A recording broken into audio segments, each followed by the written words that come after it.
It's easy to get in a rut when it comes to dinner time. But what if you could take the same recipes you already know and make them even better? The tips I'll show you in this recipe can make every weeknight dinner better and more delicious. You might be thinking that adding salt or seasonings is the only way to add flavor to your food. But there are better ways to get major flavor without adding too much fat or sodium. That's what our toasted orzo skillet with shrimp recipe is all about.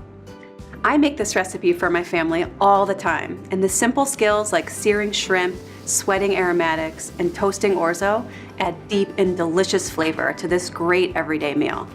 I'll get started by seasoning the shrimp with a little lemon pepper rub and heating some oil in the pan till it's hot. It's important to get the pan nice and hot so the shrimp sear.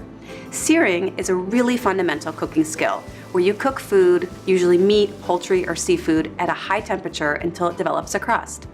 It's the quickest and easiest way to cook shrimp, and it gives them really great flavor. Once the pan is hot, I'll add the shrimp and cook them for about 2 to 3 minutes per side. When they're done cooking, they'll have a browned exterior and a tender interior, and they'll look opaque with a pearly pink color. Next, we're going to melt some butter in the same pan so it gets all the delicious flavor the shrimp left behind. Then I'll add some onion, some garlic, and a little bit of salt and let them sweat for about 1 to 2 minutes.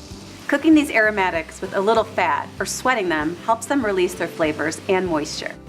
Now that the onions are soft, I'll add the orzo and stir while toasting for about 2 to 3 minutes. Toasting orzo is an easy way to boost the flavor. It gives it a nutty taste and a golden color. You can really smell it toasting. Now I'll add the broth and peas and bring it to a simmer. You're going to see the liquid being absorbed into the orzo when it's cooking. When the orzo is done cooking, add the shrimp back in with half of the cheese